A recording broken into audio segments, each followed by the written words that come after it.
Hello, I'm Jody Wolf, and you're watching Expoz, December 19, 2016, 10:36 p.m., Birmingham.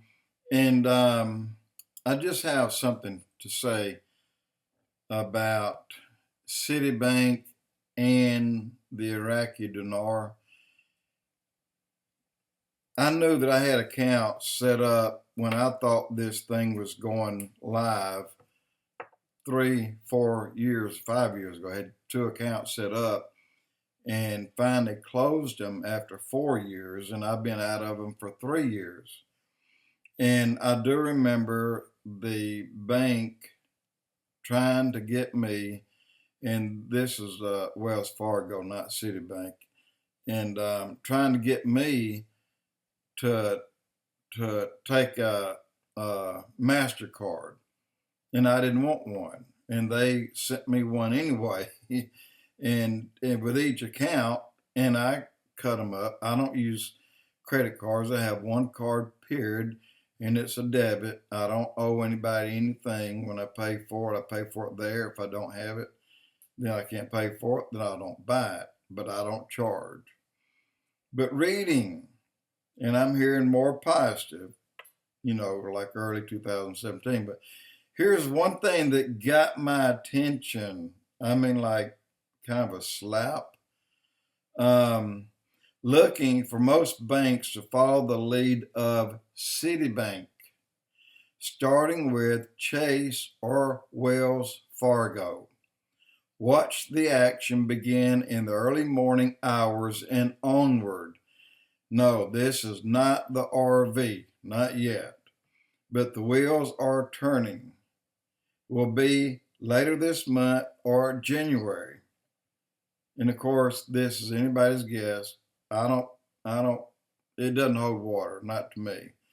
Basel III is already in play. Asset-backed means verifiable assets like black gold, yellow gold, and precious metals, and this is what we've been talking about, as well as foreign currencies and bonds that supports a country's currency value. Basel IV is also coming. That is a new digital reality will be easier to sustain value due to less cash and supposed corruption. And also they're talking about still dropping the 3 zeros, which that'd make it, look, they can drop the zeros and start it out at a nickel or a penny. Could go to a dime, but the ultimate goal is what we bought it for was 86 cents. But it seems like that in time, if it RVs, when it does, then in time, it may take months, it may take years to hit its highs, which is going to be in the 370 range. So we don't know when. But the reason this article is important to me is I know someone else, and I've never said anything because, I just said that I know Trump had Iraqi dinar. I know the Bushes has a lot of dinar, and they got it in through the Paris Club and the members of the Paris Club. We thought that the Bushes are the ones that controlled the RV. All along we thought it was them, and apparently it's not. See, these people get into it for the long haul, like for their grandchildren, because they have plenty for them. They don't need any more. They're working on their grandchildren and great grandchildren and their great grandchildren. They're working on their lineage, not today. I'm working on today, and most of you are too. But here's what got me to read this over and over. Then it hit me. Who is the major stockholder of Citibank? Anybody have any ideas? Well, that happens to be George Soros. He is Citibank's major stockholder. And again, the title, look for most major banks to follow the lead of Citibank, starting with Chase or Wells Fargo. Since they said it in that manner, followed the lead of Citibank, then it hit me. George Soros stand to gain. I tell you what he stands to gain. I think he's worth in the 25 million or $25 billion range. Soros will double his money. That's what he'll get out of it. And again, he's got plenty. There's no big rush. But yet, Soros will make money on a downturn in our economy by betting against the dollar. If he'll do that, then he is pushing Iraq to RV in any way they can. In any way he can control the push, he will.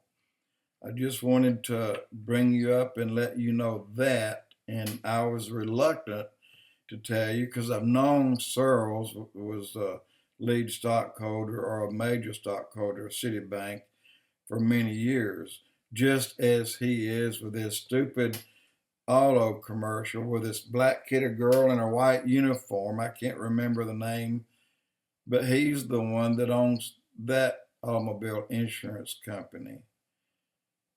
And you know who I'm talking about. And anyway, Soros, if he were to feel like his health is going rapidly or something of that nature, he will go ahead and make some type of move that would ensure him that he had his in the bag.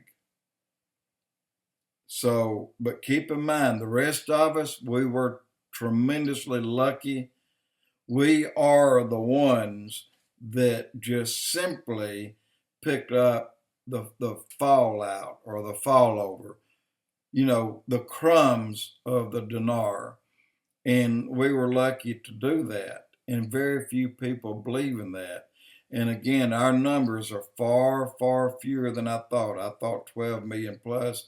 The number I hear even less and less every time I hear it is between 1 and 1.5 million. But still, when you insert that many multimillionaires into the economy overnight, that changes the economy. Not by the fact that the money's in the bank for these guys, but the fact that these guys are going to spend it, and then they spend it, they count that money and what it can draw on interest, what it can draw as far as job-wise. They count it and measure it in several ways. So just say there's $20 billion that comes in our country because of that. Well, that 20 billion can easily be tagged at 60 to 80 billion dollars.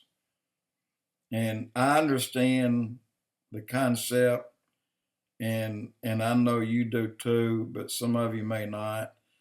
But just look at it like that. And so I'm a bit intrigued by this statement made today. And also the fact that they mentioned black gold and yellow gold. First time they've ever mentioned the two of them in a blog. Jody Wolf Expoz. Oh, by the way, good luck.